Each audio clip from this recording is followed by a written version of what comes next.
Right, so we are back at Microsoft Word, and this is still the Home tab. Hopefully, you have tried out all of these things, or at the very least, most of these things. We didn't cover a few things. For example, we didn't cover find and replace. I find these as fairly useful tools. For example, find, you can activate it using Control F, right? And when or if you're actually working with large documents, say you have a report or something which is 2000 pages worth, 2000 words worth or something, then you might want to use find and replace to just really quickly go through your document. For example, you're not sure, maybe it's someone's name or something, you spelled it slightly differently. For example, my name has two D's, Najamuddin, right? As you can see here. Let's say, for example, you're writing a report and you wrote my name several times. Mr. Nash has been doing this, Mr. Nash has been doing that, and so on and so forth, right? And you wrote it with one D, or you're not sure, so you can really quickly use find by using Control F, and you can use replace by using Control H, right? It's just that there's a few things that you might want to take into consideration, namely when you use find and replace, you have to be specific on what you're finding and what you're replacing, because sometimes the result might be a little bit funny. Let's say you mistakenly write it as Najamuddin and you replace it with this, right? This is usually fine, but if you're trying to go with shortcuts, let's say you say, you know what, instead of typing all of these things, why don't I just type this, you know, DI, and then I just change it to DDI, right? If you do it like this, what happens that all the instance of DI, whether it is Najmuddin or not, will then be changed to this. Let's say, for example, you wrote my name 10 times, yeah? Of which some are correct and some are incorrect. Let's see, go with this. Okay. Some are correct and some are incorrect, right? So there are two instances where it's correct, the rest are incorrect. If we do something like this, DI and change to DDI, even these will be corrected, right? The ones which are correct, because here it has DI as well, right? So I'm just going to go and replace all, right? So what happens that we will have some with 2 Ds, which is correct. Now we have some with 3 Ds, three-dimensional Najmuddin, right? So you have to be a bit careful on find and replace. This is Control F, this is Control H. I haven't really actively used select. All of these things you can give it a try on your own. We don't actively test out on everything. Dictate, interestingly enough, dictate is pretty accurate. Pterodactyl is pretty accurate actually. Recognition, thoracic surgery,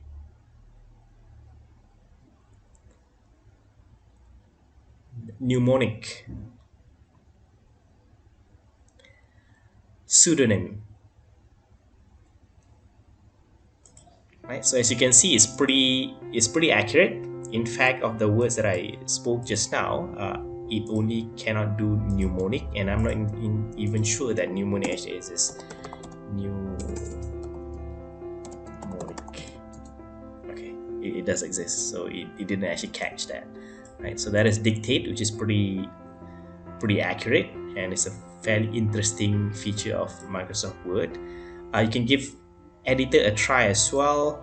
Basically, it will test out if there's something wrong with your spelling and so on and so forth. And all of these are fairly useful things. It's just that in terms of an assessment to test your proficiency in using Microsoft Word, it's pretty hard to know whether or not you have used these things, right? So yeah, but by all means, please use them. They can be fairly useful, right? But moving on, we're actually going on to the Insert tab, where it gets a bit more interesting, because here is where you start adding things into your document, meaning to say that things aside from text, like when we look at Home tab, mostly it's just on text. When we go to the Insert tab, we have more things rather than just text. First and foremost, just go from the leftmost, we have pages here. You can add a cover page, which is really interesting, which means to say that you can work on your document 10 pages, 15 pages, then you decide, hey, you know what, I want to add a cover page. There is a template for that as well. As you can see here, there's several templates which are fairly interesting. You can give that a try. Then we have blank page and page break. These two are different things. When we have a blank page, that just means you want to add a blank page. For example, I'm just going to add a random text here, and I'm going to zoom out so you can see the whole thing. Right? So I only have one page here, and my insertion point, which is the vertical blinking line, is there. And when I add a blank page, I end up with 3 pages because I added the blank page here in between the paragraphs. Right? I added the blank page here, so that would mean that there will be a blank page in between. So this is different from adding a page break. When I add a page break, what happens that it will just be a page, meaning to say that instead of adding one blank page in the middle, I just add a page break just there. So it depends on your needs. Sometimes you in between your paragraphs, sometimes let's say you want to add a diagram or something, right? So you can add a blank page so that you can add the diagram within the blank page, whereas sometimes you just want this to be on the next page. And still, both of these are pretty handy things because, for example, I want the themes and styles to be on the next page. A lot of us just press enter until it gets to the next page, right? Which is first, it's a bit tedious. You have to press enter many times. Another is if you just add a few other text here, right? What happens that this text here will also be pushed downwards because all the enter that you have pressed will press it downwards, meaning to say that all of those are accounted for, all of those spaces accounted for. Whereas if you do a page break instead, right? This is a page break, and let's say I want to add something here, the same thing that I added before, right?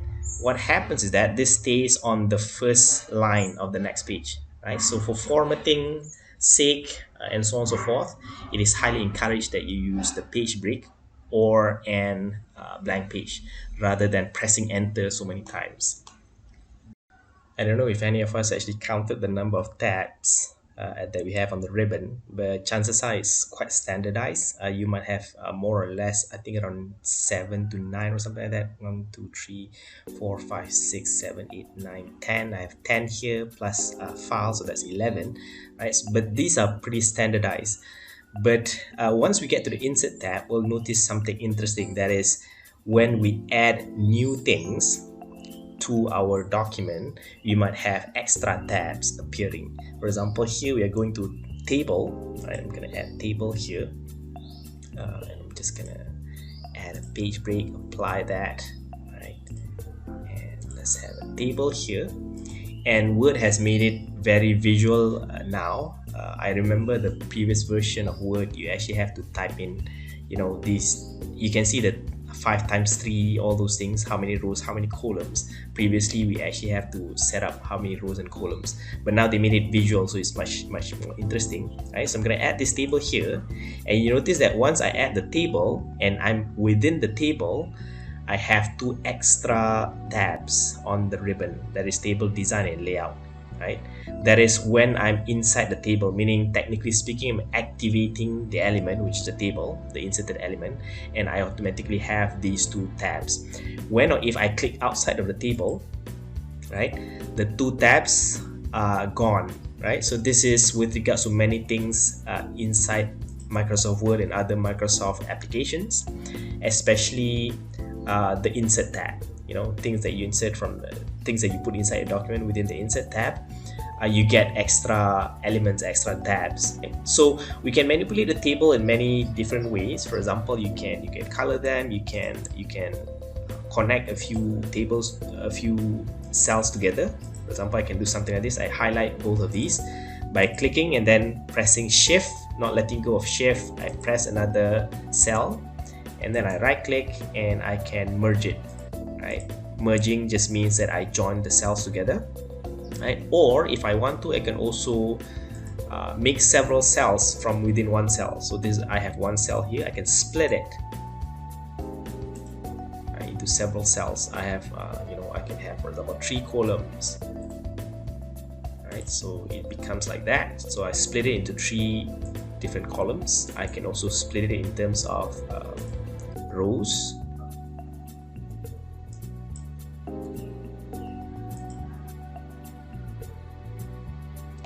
And now I have 3 rows. You'll notice that once we have added in the, or rather once we have split the cells into 3 rows, the table automatically adjusts itself into this kind of size. In reality, you can always adjust it yourself. Basically, you use your cursor, bring the mouse pointer or cursor around until you get something like these kinds of arrows. But for some reason or another, I can't get it over here.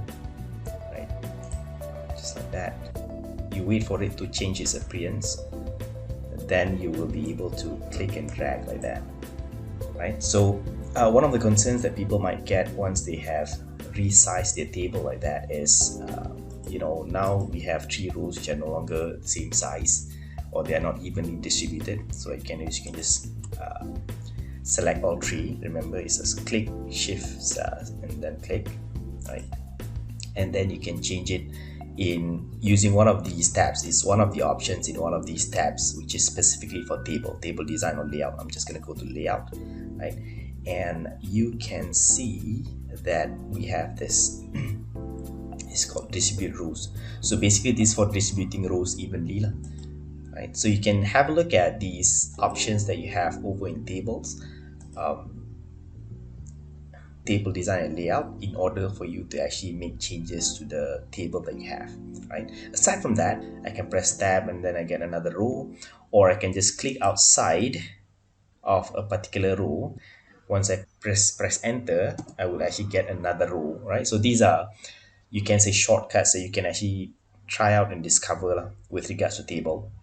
Right? You can also, of course, you can manipulate even more with regards to the menu in table properties, right? So within table properties, you will see again, these might be elements, these might be options that are available within table design or layout. So you can just have a look here, or you can just make use of the options available to you in the tabs. Right? For example, this is with regards to borders and shading. You can also set your table as a set table, meaning the design is set. You can choose any of the color configurations, for example this one, right? So it appears that way, and you can customize further. As you can see here, banded rows, first column. So these will change the appearance of your table. Moving on, we're actually going to look at other things that we can put from within the insert tab. As you can see here, we have illustration section of the insert tab, and there's so many things that we can actually put from this part, and which I believe actually elevates Microsoft Word into quite useful tool, meaning it might be beyond word processing into closer to desktop publication or something. Right, so I'm just gonna add another page break here so that we have an empty page here, right? And pictures is fairly easy. You can just click on pictures and then get pictures from online or from your computer and so on and so forth. So I'm not gonna expand on that. What I am going to expand on will be on shapes, right? So here are some shapes. In fact, some of these shapes are arguably more popular or more useful than others. For example, the text box is fairly useful in such a way that it actually gets its own icon here, its own button to activate, right? Other than that, we have so many different kinds of shapes that you can actually not only put inside, but there's a lot of customization that you can do as well, right? So for example, I'm just gonna put a fairly basic shape, this ellipse or oval, right? So basically, once you click on it, you will get this plus sign as your cursor, right? What you can do is you just click and not let go, right? Keep on clicking and then just drag. So you just click and drag. So the default for my system is blue and blue, meaning I have a blue fill color, and then I have a blue outline. So I guess you can call it dark blue or navy blue, right? So you can choose to not have a fill, or you can choose any kind of fill that you want from here. right? So same thing with the table just now. When I have a shape, when I have an element that I have just inserted, which is the shape, and I activate it by clicking. So once I click on it, meaning I have this boundary, right? Now I have the shape format extra tab. When I click outside of the shape is not activated. We don't have the outside boundary, right? So now I no longer have that extra tab on the ribbon, right? So I can click on it, activate it. I have that extra tab, shape format. I just click on that, and I can see that there's shape fill, shape outline, and maybe shape effects, right? So and as usual, we have that extra bit of options in the arrow going to the right, bottom right hand, right? So shape fill you can always change. There are even more fill colors. Here is, you have so many different colors. As you can see here, there's lots of customization that can be done, so you can do that. There's also shape outline.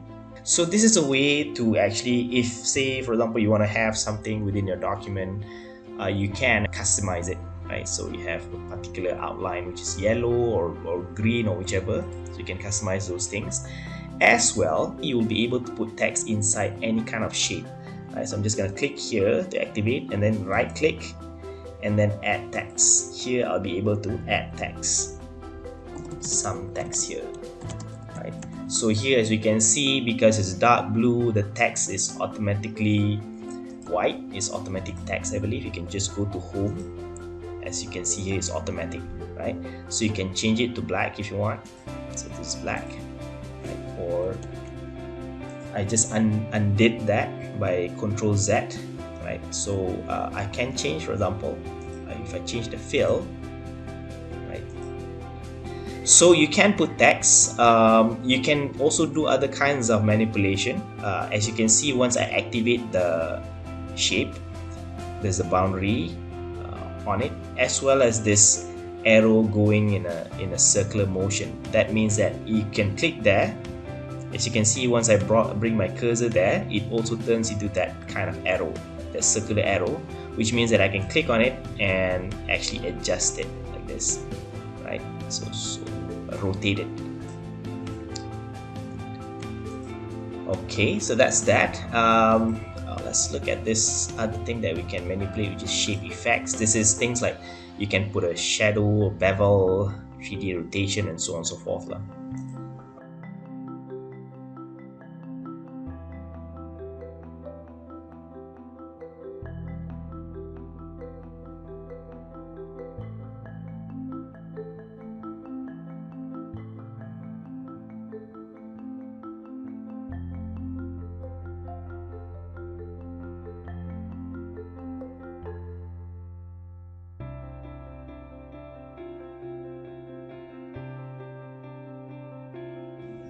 So we've covered shape, and you'll get the chance to actually explore it further when or if you do the exercises, right?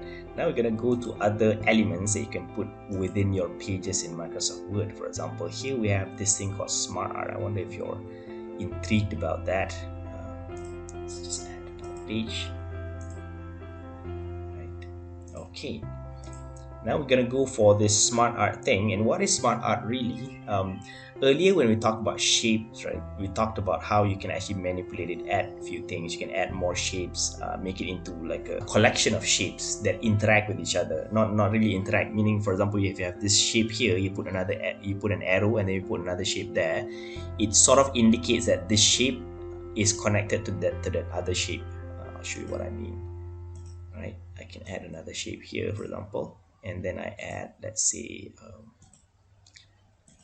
an arrow, right? So I can add arrows here,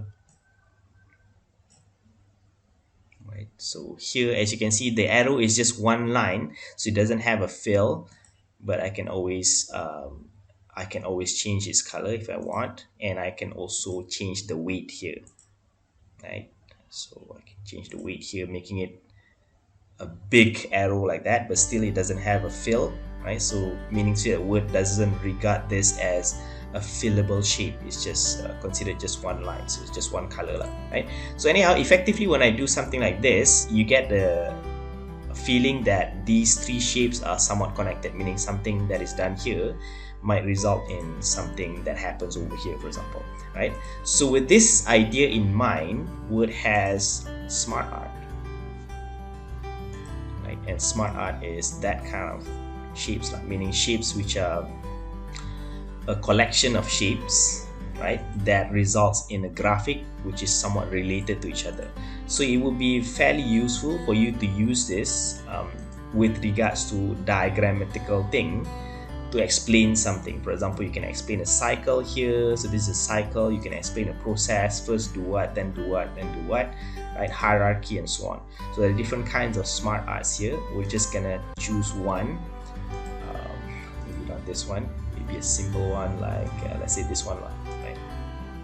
So we'll have the smart art, and similar to shapes and other elements in Word, most other elements in Word, you will be able to actually format it, right? Use a different kind of theme here and there, for example, right? You can always format it, or you can click on the smart art and smart art design and just choose from here. I think there should be color schemes, right? So you can choose color schemes. You can make it multiple colors like that, slightly different hues, same color, which is emerald green or something like that, and it gets more washed out as we go to the right, so it gives off a little bit of harmony in terms of the color. Anyhow, you can play around with this, right? And you can also play around with what is inside the text. So basically it's indicative of what's here. Of course, here is not very clear because everything here is text and everything here is text as well. So you can do is you can just add or change one of the text here, put something first like that, or first try or something, right? And then you have maybe something here, right? Second try, or just second, and so on and so forth. SmartArt will allow you to add more boxes. For example, basically what I did was I just press enter and then backspace, and then I just created another box, right? So or you can add more text within the box, right? Can I add more text? Of course you can, right? Test, for example, right? So here we have test. So basically this is what you want to play around with, meaning to say that if you want to edit the contents of the smart art, you play around with it here. If you want to edit the appearance, you play around with it here, meaning you just click on somewhere here and then go to one of the tabs that is created specifically for smart art, and you should be able to do editing on your smart art, right? One of the things that people get a bit flustered about is when or if this gets gone. I mistakenly click on that. So what happens? You can just click on this and you will get it back again. You click on these buttons within the insert tab and you might get something that can be fairly useful or fairly interesting. For example, if you click on icons, you might get something like these. Although I think these options are available because I am online. I'm not entirely sure, meaning to say that I don't think these are options readily available within my computer. I think it's only available because I'm online, but you can give it a try, right? But we also have this WordArt, which we'll cover here. Normally, things that we change to WordArt is our title or some text that we want to pop out from the rest of the document. So you might have text that looks regular like this. So you want to have the title which pops up a little bit, meaning it looks different, right? So title, you just change it into WordArt. You will notice a few things. For example, you will notice that the WordArt here actually looks somewhat similar to this. It's just that with this, this is regular text that you cannot manipulate the way you manipulate WordArt, right? So I'll show you what I mean. If I change it into WordArt, first the size is different. You can manipulate it the way you manipulate objects, right? Whereas if it's just regular text that you change from here, you won't be able to manipulate it that way, meaning it's just text. And when I click on it, I get the same kind of reaction when I click on text, meaning it's just that blinking vertical line will just go from within the text. Here on the other hand, when I click on it, I get the bounding box, which enables me to do something like this, right? So I can move it around, I can do that, and I can do something further with regards to the WordArt extra options available, right? When I click on it, I get the shape format. I can click on that. As you can see, I have shape fill, shape outline, and so on. So it's somewhat similar, very similar to how I edit other graphics. There are also these kinds of quick styles and etc. that I can play around with. I can make it, for example, I can make it appear like an arch like that, and so on. Right, so these are options available because WordArt is an element which is not a text element. So I get different kinds of options as opposed to a text element. This is a text element. Right, you can see also there are other options available in the text section of the Insert tab. For example, you have the drop cap, where, for example, you can apply it here. Right, so drop cap basically it will just take the first letter and then manipulate it that way, the way that, you know, sometimes when you have a book or maybe a newspaper article or something, sometimes the first letter goes like that to attract the eye, right? Then we have other options here. For example, here is a signature line, time and date, right? So where you can actually insert today's time and date. There's object. Again, embedded object is somewhat similar to quick parts, right? So it can be another Word document, Excel chart, and so on and so forth. And we're moving on to this right hand most part here, which is equation and symbol, right? So equation can be fairly useful, especially when you're doing things like maybe you're doing maths or something which requires you something like this. Like for example, if you want to use a fraction, right, half of something, so you can write it like this. And when I press enter, I press space bar, right? So it will actually turn into a quarter like that, 1/4, right? So that's one way of doing it. Or if you want it to appear exactly like 1/4, the way that, you know, maths books sometimes show it, you can use an equation, right? And then use some of the options here. For example, this is a fraction, right? I can do that, and I can do 1/4, and it appears differently lah, right? So this is the 1/4 that I just typed in, right? And this is the 1/4 that I made use of an equation. When you use an equation, you click on it. As you can see, there's a bounding box. It opens up the options and so on, right? So we have these kinds of options available, right? So similar to other elements that we have discussed earlier as well, when you click on the element, you have an extra tab in order for you to actually manipulate that element, right? So next up would be the symbol, and there's so many symbols. As you can see, these are some that I've used in the past. If you see something that, you know, things that you frequently use, it will be there, right? If not, you want a symbol but it's not seen here, you can just click on more symbols, right? And you get different kinds of symbols. You can actually change the font, getting you a different set of symbols. For regular fonts that we use for writing, for example Arial or something like that, right? So fonts that we use for writing, the symbols are fairly basic. We have things such as exclamation mark and numbers, right? And these kinds of accented letterings and so on. So the symbols are fairly simple, right?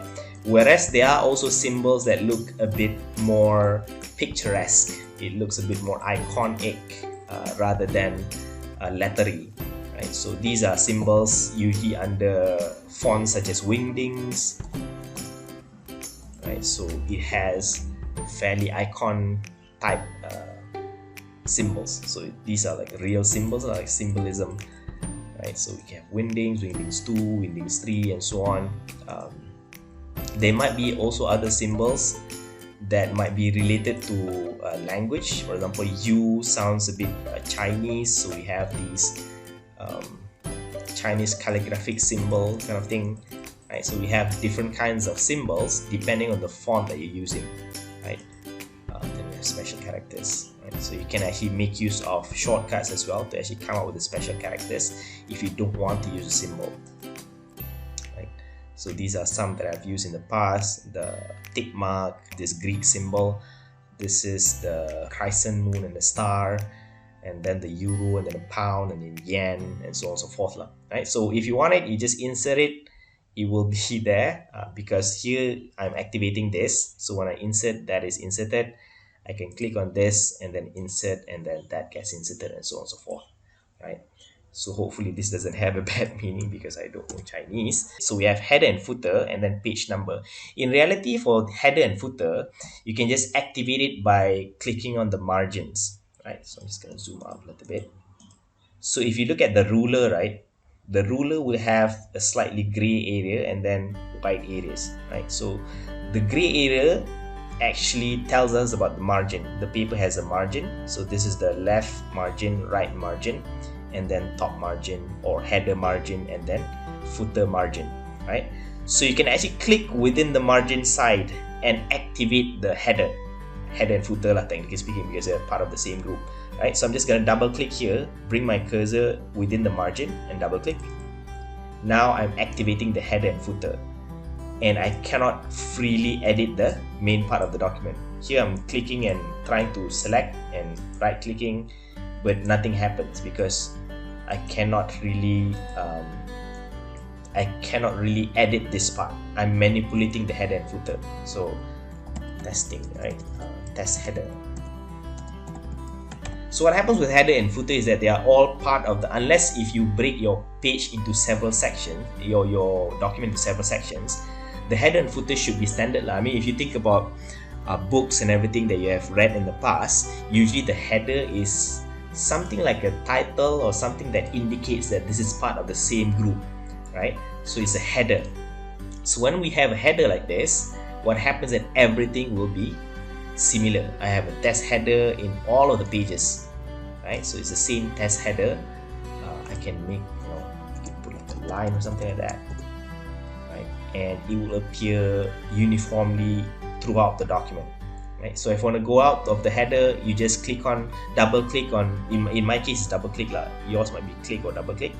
Just click on anywhere within the document, meaning inside the regular margins, right? So now I activate the document again and deactivate the header, meaning I can no longer edit the header now, right?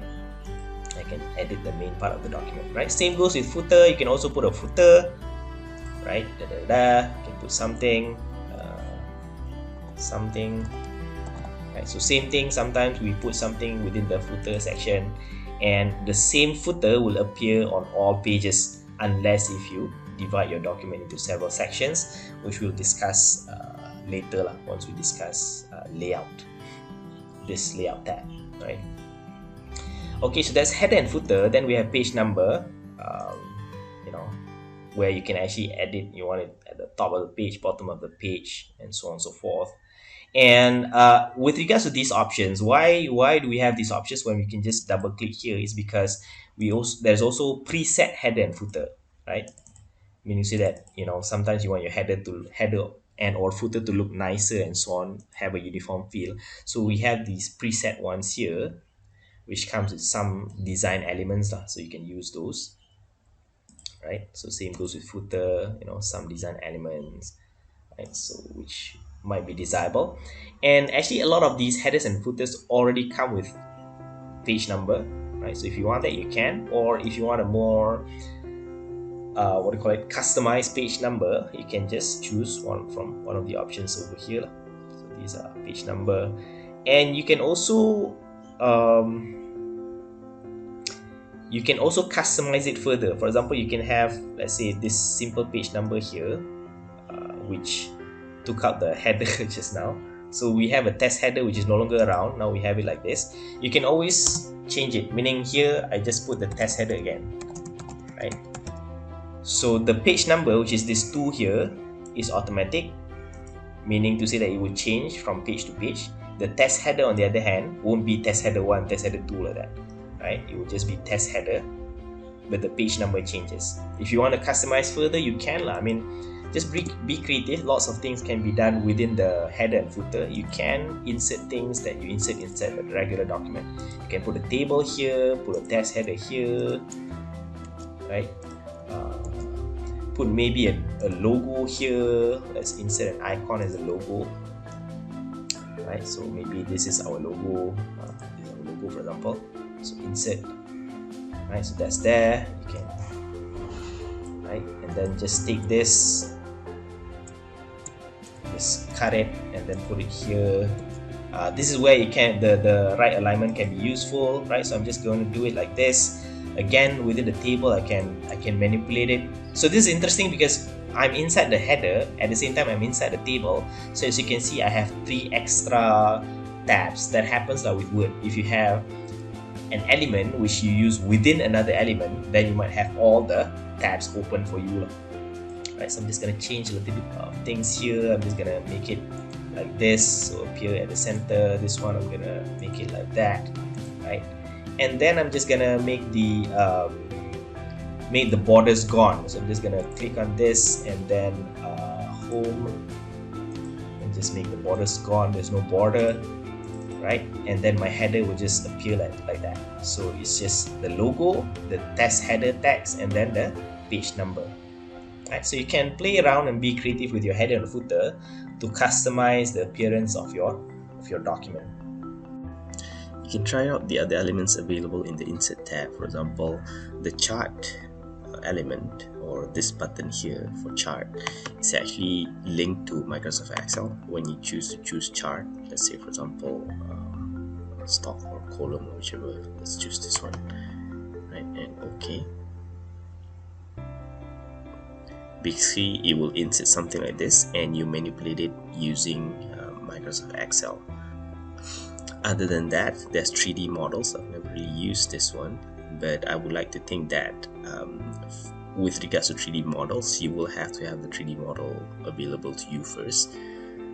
It might be something that is within Microsoft Word or Microsoft Office Online, right? So this is from the archive, which I believe is online. Or it might be something that you have created before.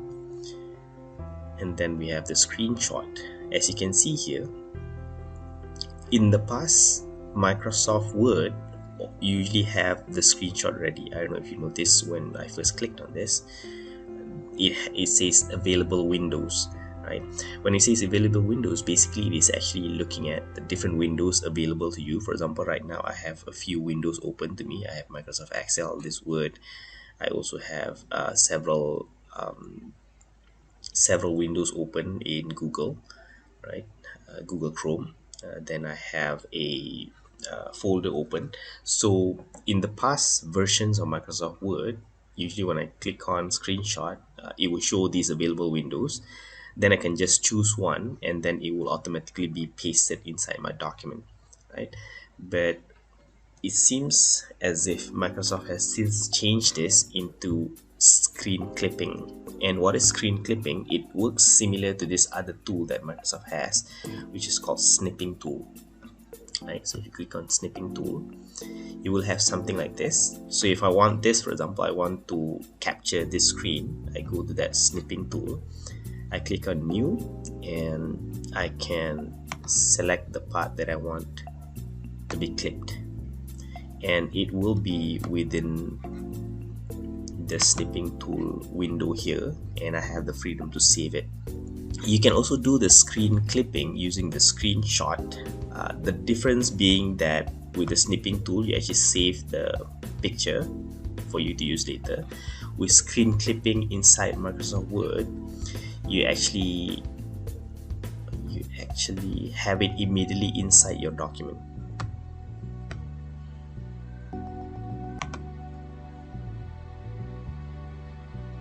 Right, so you can see that the working is similar.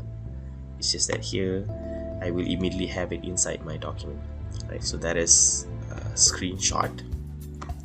Then we have the option of reusing files. This is with regards to files that you have had in the past. So you can say that over the years, Microsoft Word and lots of other applications, whether under Microsoft or whichever, they have put a lot of emphasis on collaborative work. meaning see that working with other people, working online with other people and so on. One of those collaborative options would be reuse files. Here you can actually make use of files that has been created by other people or files that you have opened in the past. So you can actually search for any files that you've used or saved in the past, or files that you have just recently opened will be in the suggestions. For example here, right, so we have different files. This one was created by Miss Indu, this one was created by Miss Irma, right, this one was created by Miss Lim, and so on. So there are different files, and then there's some from mine and so on, and it also shows, you know, how long ago I've opened it, you know, Word, Excel, and so on. Right, so you can view more files, you can search for your files. For example, I remember in the past I've done something like this, for example, right? So let's say you're creating a report for a subject that you're doing in your third semester. Let's say you're doing statistics or something in your third semester, and remember, hey, I've done something like this for finite maths or something, right? So you can search report finite maths or something, and then reuse the whole file or parts of the file. So maybe you want to copy the formatting or maybe table of contents or whichever. So this is working on a collaborative manner. You can open your old file or something that someone else has shared with you, like your group mate or something. Right, so that is collaborative work. Of course, we have other things like Wikipedia, also something from online. So, and Wikipedia itself is a very collaborative work. My add-ins, as well as comments. Comments, basically, you can share this document with a friend. You send it to your friend and so on, and your friend can then make comments on the document. I think this is a good idea, you know, change clipping screenshot or something, right? So your friends can comment like this, and then save it and then give it back to you, that kind of thing. Right. Otherwise, you can also insert, aside from this collaborative work, we also have a degree of interactivity with regards to the document, meaning, of course, whatever app you're creating for consumers, for people to use, for end users, you will want the app to be used by as many people as possible, right? So with regards to Word, they added online video. Now you can add video within the document, thereby elevating your word processing, this word processing tool, even further, because now it becomes more like a desktop publishing or even beyond that, right? Because in actuality, right, when you save Microsoft Word, you don't just have to save it as a Word file, a DOC file. For example, I save it on desktop, right? So as you can see here, save as type, I have Word document. When you save as Word document, if you're using the latest version of Microsoft Word, your file will be .docx, but I also have the option of even saving as a web page, meaning to say that technically speaking, it is closer to becoming a desktop publishing application, meaning you can actually even save it as a web page or website, right? So you can input in online video and so on and so forth. You can also input links. If you remember when we talked about the home tab, we talked about using heading 1, heading 2 and getting from one point to another. Again, if you have a very large document, you can easily go from point to point by having these things called bookmarks. So links, you have bookmarks. You can put the bookmark, for example, here, let's say I highlight this to basically just to indicate that this is the bookmark that I'm talking about, right? So I can put a link, I can put a bookmark there first, right? So I can call it maybe first page or something, first sentence, right? Add. So if I look at bookmark again, I will see that first sentence already there. Okay, now I can then put a link to go to the first sentence. For example, I put a link here. Right? I'm gonna highlight that and then go to links, say links, right? Click on links and then choose place in this document. As you can see, first sentence is one of the element that you can link, one of the bookmarks. So I can click on OK. Now I would be able to press Ctrl and then click on this, then go to the first sentence, right? But that's not the only way to actually put markers or bookmarks inside your document. If you want to go quickly, you can also use a heading type of text, right? So this was what we did in when we discussed the home tab. We actually changed this into a heading, right? Let's say we change this into a heading. I'm gonna create a link here. Go to that other part, right? So insert and links and link, right? So as you can see here, headings is already part of the bookmarked area, meaning to say that it's already something that you can link on, right? So just click on that and OK. Then you will be able to click on this and then immediately go to that part, right? So this is if you're working on a large document, let's say for example you're doing your final year project, it's like 50 pages long, or maybe you're working in a collaborative manner, you have 5 group mates, each in charge of maybe 5 chapters or something like that. So you want to quickly go from chapter to chapter and check whether or not the things that you're saying with regards to a group is in alignment with each other, that kind of thing, right? So these are all, you can say, working in a collaborative manner, and Microsoft Word has made that possible.